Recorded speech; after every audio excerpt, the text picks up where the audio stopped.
Okay, here is someone who says, Dennis, you're always the voice of reason. Well, I appreciate that. That's about all I've got, really. I'm not a medical doctor. I'm not a nutritionist.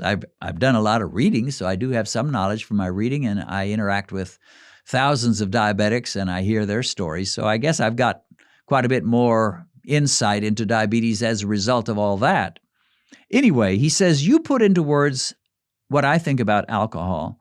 I was an end-stage alcoholic, and I started recovery in 1982, quite a few years ago. He says, I will not go near or think about or toy with anything that has alcohol in it. Whatever others do is their business, but like you, I'm focusing on staying well. Well, that's right. You just have to realize. But I have a little different take. You know, an alcoholic says, okay, I'm different from everybody else.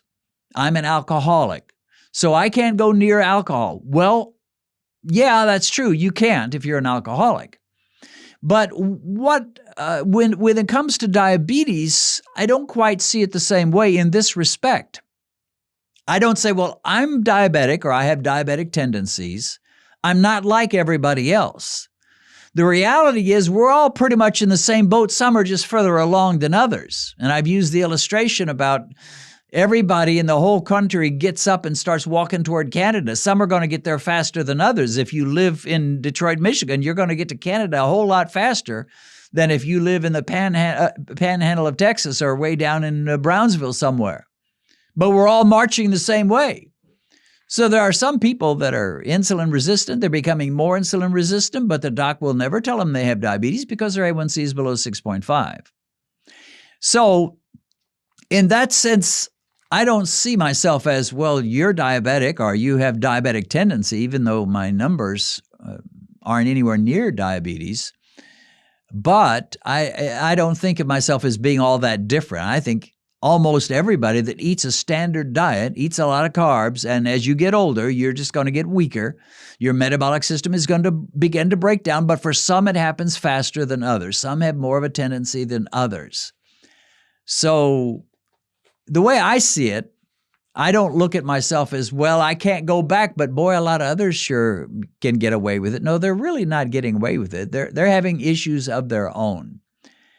And what I see is when I went low carb, and really if you stop and think about it, low carb is not even probably the right term.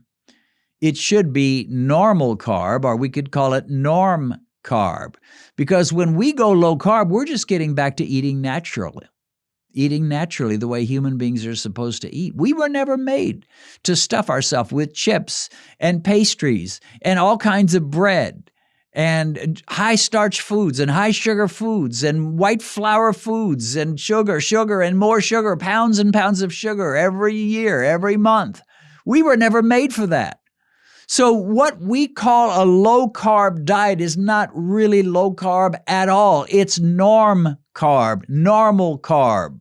We were made to eat a few carbs. Yeah, God gave us the ability to process carbs. So I'm not saying we were not created to eat any carbs, but we were just made to eat a few carbs along with our protein and our fat. So when I made the change, I didn't really go from a normal diet to an extreme diet.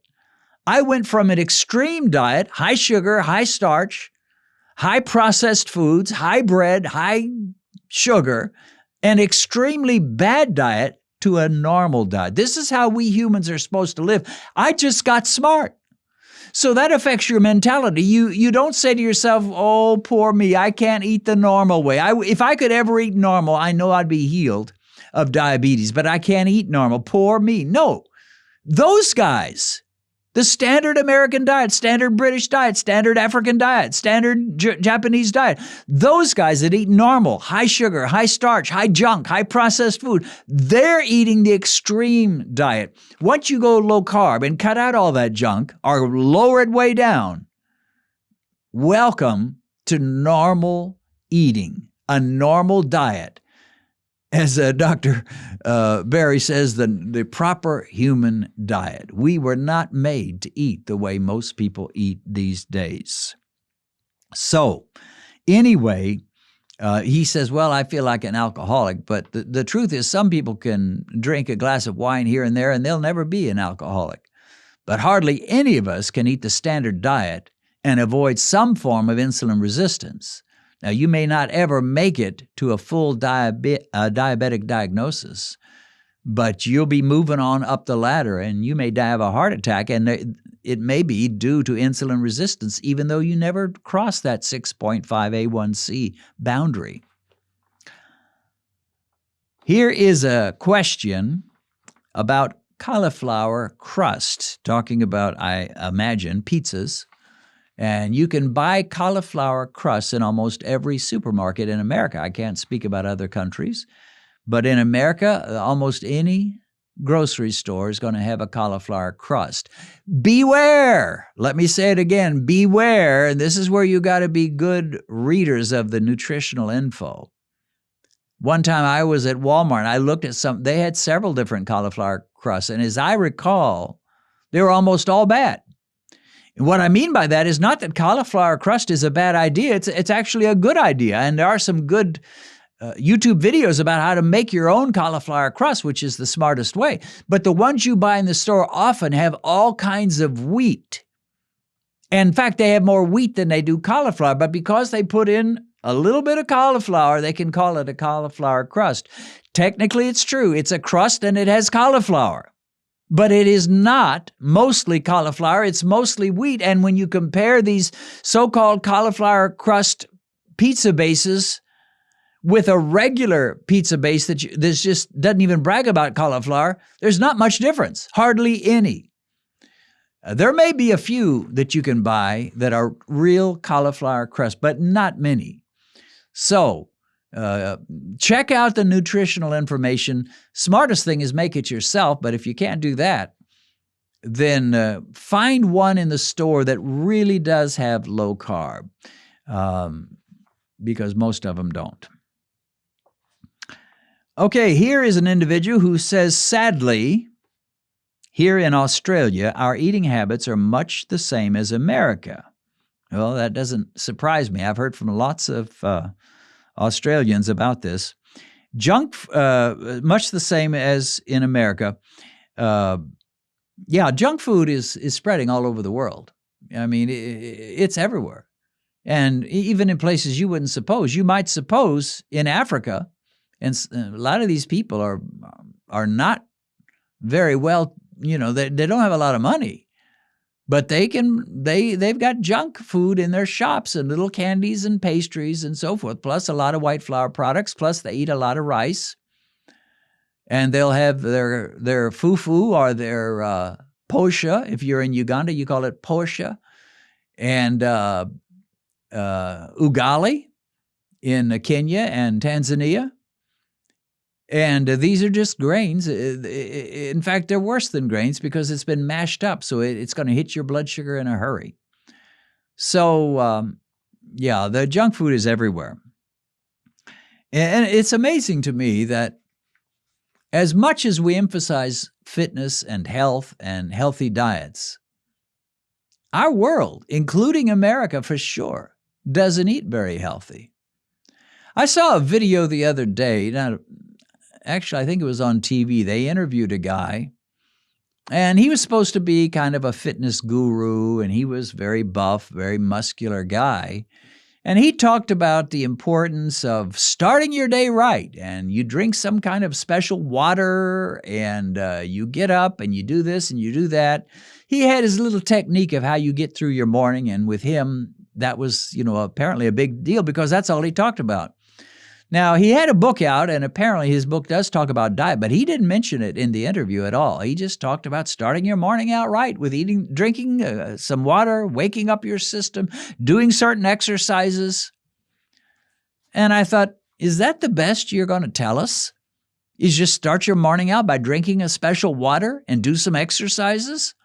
So you do that, and then you go help yourself to a couple of donuts and some coffee and get about your day? Diet is king when it comes to health. It is so much more important than anything else. Guess what? Throughout most of the history of our world, There were no gyms. There were no fitness clubs. There were no weightlifting machines. George Washington never went to a fitness club. Abraham Lincoln never pumped iron. He was a very muscular guy, but he never pumped iron. He never went to a fitness club.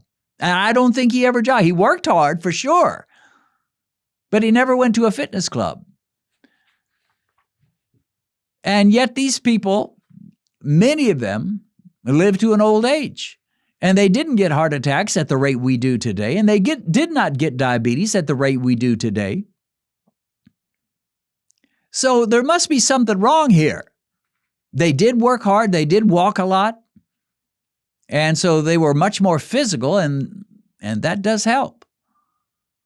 But they just didn't have all the junks. They couldn't go into a quick shop, a convenience store, a gas station shop, and pick out some sugary food, some packaged, processed food. They just didn't have all that. So we've gone in the wrong direction. We talk about health. We talk about fitness. And some people talk about a healthy diet, and they don't even have a clue that the biggest problem is too much sugar, too many starches. Let me say it again. Too much sugar, too many starches. And too much processed food and too much white flour. You take all that out or cut it way down, and you're going to be doing pretty well.